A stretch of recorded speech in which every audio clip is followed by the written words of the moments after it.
Now that we have the spectral theorem at our disposal, we can use it to do things like construct the notion of definiteness.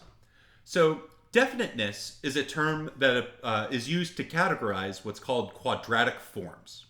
So what is a quadratic form? Well, a quadratic form on Rn is an expression that looks like this. Q of a vector x equals the inner product of x with a matrix S times x.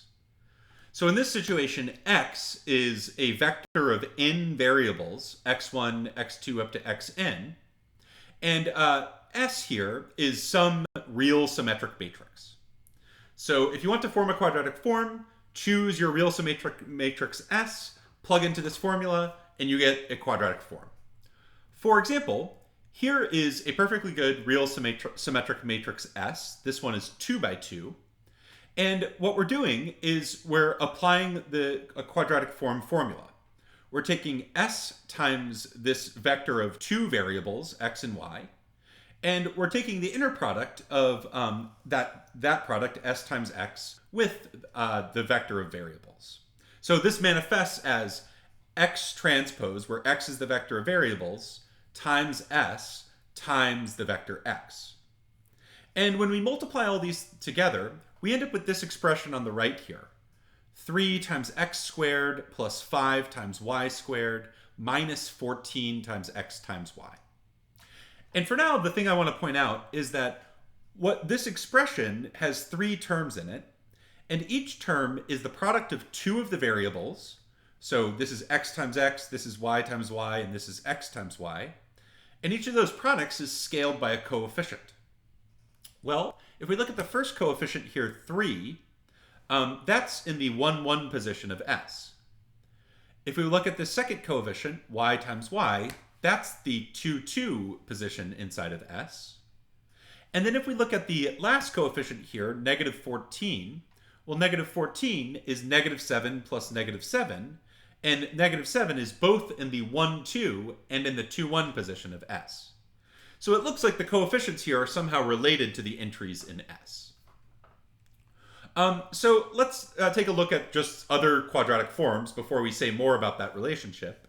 Well, what we just described, which is a pattern where we have a bunch of terms, where each term is the choice of the product of 2 of the variables with repetition allowed, and each of those products is scaled by a coefficient. That's how quadratic forms are defined. So here we have another example of a quadratic form on 2 variables. This one is x squared scaled by negative 16, and then y squared scaled by negative 2, and then x times y scaled by 5. Here we have a quadratic form on 3 variables, so we have lots more terms here. For example, x times y is scaled by 2, y times z is scaled by 7, z times z is scaled by negative 1. And so on and so forth here. Here we have a quadratic form on 4 variables. This one is the first variable squared plus the second variable squared minus the fourth variable squared. Notice that there's lots of terms missing here. For example, there's no x1 times x3 term. But the way I prefer to think about that is, well, there is an x1 times x3 term here. It's just scaled by 0. So those are all examples of legitimate quadratic forms. And remember, this is how quadratic forms work. Every single term must be the choice of 2 variables multiplied together, scaled by a coefficient. So for example, x squared minus y squared plus 1 is not a quadratic form, because the third term here is just plus 1. This isn't a choice of the product of 2 variables scaled by a coefficient. Now, we said previously that the proper formula for a quadratic form is the inner product of the vector of variables with S times the vector of variables, where S is some real symmetric matrix. We also saw in one of our previous examples that the entries inside of S somehow have something to do with the coefficients inside the quadratic form. Well, this theorem tells us exactly how that relationship works. So what this is saying is that the way I like to think of the matrix S is as having rows that are indexed by the variables and columns that are indexed by the variables. So the x's that are to the left and above this matrix are not contributing to the content of the matrix.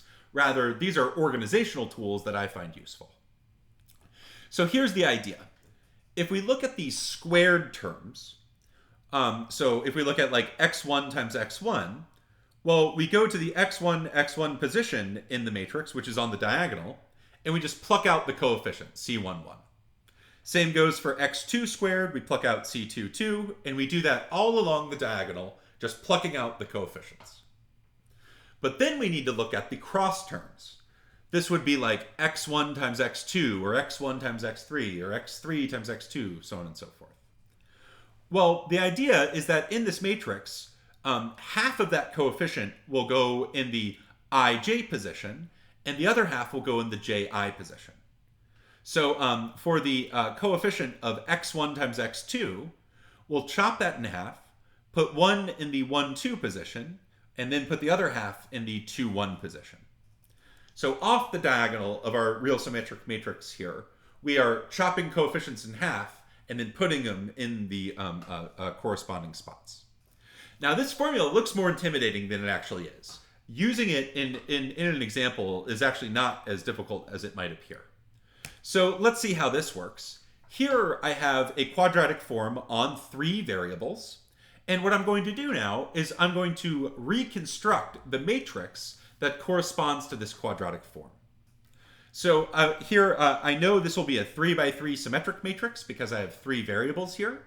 And again, I find it useful to index the rows and columns of this matrix by the variables that I'm using.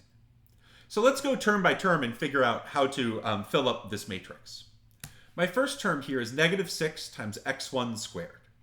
Well, this is one of the square terms, and this is x1 times x1, which will go in the 1, 1 position. For the square terms, I just pluck out the coefficient and put it in this position. So a negative 6 goes in the 1, 1 position of my matrix here. Let's move to the next term. This is negative 10 times x1 times x2. Well, this is one of the cross terms, so I'm going to chop negative 10 in half. So I'll get a negative 5, and the first half will go in the 1, 2 position, and then I'll get another negative 5 in the 2, 1 position. The next term here is negative 10 times x2 squared. This is a squared term, and this is x2 times x2. So in the 2, 2 position, I'm going to get the full negative 10. The next term is x1 times x3, where the coefficient is 2. So if I chop that 2 in half, half of it will go in the 1, 3 position. So a 1 goes in the 1, 3 position. And the other half will go in the 3, 1 position. So a 1 goes in the 3, 1 position.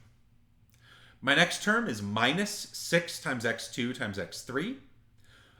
Well, I chop negative 6 in half, and I get negative 3. So I'll get a negative 3 in the 2, 3 position, and also a negative 3 in the 3, 2 position. My last term here is plus 2 times x3 squared. This is a square term, x3 times x3, so I take the full coefficient and put it in the 3, 3 position. So this is how we construct our symmetric matrix that represents the quadratic form.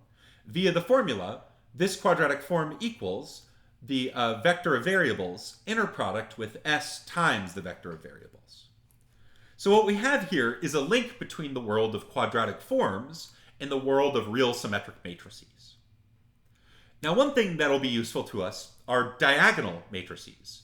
Diagonal matrices are, after all, real symmetric. Well, if we're studying the quadratic form corresponding to a diagonal matrix, the idea is that we have all zeros off of the diagonal. So, for example here, the diagonal matrix we're studying has diagonal lambda 1, lambda 2, lambda 3. This means that we're only going to have the square terms. So the formula for this quadratic form would be lambda 1, the first diagonal entry, times the first variable squared, plus the second diagonal entry, lambda 2, times the second variable squared, plus the third diagonal entry, lambda 3, times the third variable squared. So the idea here is that diagonal quadratic forms don't have any cross terms, so they're easier to study.